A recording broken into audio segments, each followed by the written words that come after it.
Assalamualaikum warahmatullahi wabarakatuh. Di video kali ini kita akan menjelaskan tentang dampak penjajahan di negara koloni. Yaitu ada satu, dampak ekonomi. Sistem tanam paksa nyatanya memiliki dampak positif terhadap perkembangan aspek perkebunan di Indonesia, antara lain yaitu ada satu, beberapa komoditas ekspor diperkenalkan dan mengalami perluasan, yakni kopi, teh, kayu manis, dan lada yang ditanam di lahan hak milik rakyat. Yang kedua ada jumlah produksi dan ekspor tanaman perkebunan semakin meningkat. Hal ini nyatanya berhasil membawa Hindia Belanda menjadi salah satu negara produsen utama beberapa komoditas ekspor yang dikirim ke pasar Eropa. Di antaranya ada kopi, tebu, tembakau, dan lada. Dan yang ketiga tuh ada dengan memasukkan pengetahuan dan alat perkebunan di barat, petani dapat menguasai teknologi budaya tanaman baru. Dan yang keempat ada setelah sebelumnya menanam dan menjual hasil perkebunan dengan cara konvensional, dengan sistem ini masyarakat dapat mengenal sistem perkebunan yang lebih komersial.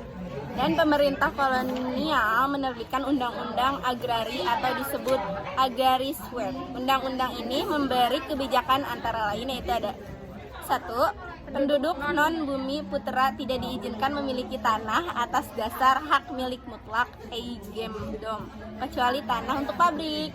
Yang kedua, ada rakyat yang memiliki hak tanah pribadi tidak dapat menjual belikan tanah kepada non-pribumi. Dan yang terakhir ada kepemilikan mereka hanya atas dasar erfaj, semacam hak guna usaha dengan masa berlakunya 75 tahun dan dapat diperpanjang jika memungkinkan. Awalnya, Pulau Jawa dengan investasi asing yang bergerak di sektor perkebunan, khususnya tebu, merupakan perkebunan yang besar dan terkenal. Namun, di masa ini mulai meluas beberapa wilayah lainnya. Persebarannya seperti berikut. Satu, ada perkebunan tebu Jawa Timur dan Jawa Tengah. Dua, perkebunan tembakau di Surakarta, Yogyakarta, Jawa Timur, dan daerah Deli Serdang di Sumatera Utara. Dan yang ketiga, ada perkebunan teh di Jawa Barat. Empat, perkebunan karet di Sumatera Utara, Jambi, dan Palembang. Dan yang kelima, ada perkebunan kina di Jawa Barat. Keenam, perkebunan sawit di daerah Sumatera Utara. Selain ada dampak ekonomi, di sini juga ada dampak urbanisasi dan pertumbuhan kota. Yang ketiga ada dampak sosial dan budaya. Dan yang keempat, kesehatan dan higienitas. Dan yang kelima ada mobilitas sosial. Nah, terdapat beberapa hal yang membuat percepatan mobilitas sosial terjadi di Indonesia, yakni A. Pembangunan sarana dan jaringan infrastruktur transportasi, diantaranya jalan kereta api, jalan raya, sarana dan prasarana pelabuhan. Hal ini bertujuan untuk menunjang kegiatan pengangkutan barang serta tenaga kerja perkebunan dari satu tempat ke tempat yang lain. Yang kedua, ada dibukanya lahan pertanian dan perkebunan, memunculkan kota-kota baru sebagai dampak munculnya perkebunan seperti Batavia, Banten, Bandung, Sukabumi, Tuban, Gresik, Semarang, Surabaya, hingga Malang. Ada pula beberapa penyebab lain terjadinya mobilitas rakyat pribumi masa kolonial, yakni yang A. Lahan pertanian desa beralih fungsi menjadi perkebunan besar, petani beralih profesi menjadi buruh. Hal ini mendorong para pekerja untuk meninggalkan desanya menuju ke tempat-tempat industri baru yang lebih menjanjikan.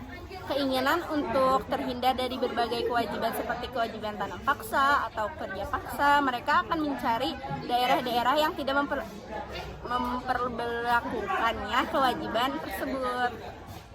Yang C, kota-kota baru bermunculan dan hal itu mendukung berbagai aktivitas masyarakat yang memungkinkan, seperti berbagai sarana prasarana tersedia di kota tersebut dan membuat masyarakat pergi ke kota untuk memenuhi kebutuhan mereka. Pendidikan membuat banyak orang Indonesia masuk menjadi golongan cendekiawan yang bekerja di kantor-kantor milik pemerintah di kota.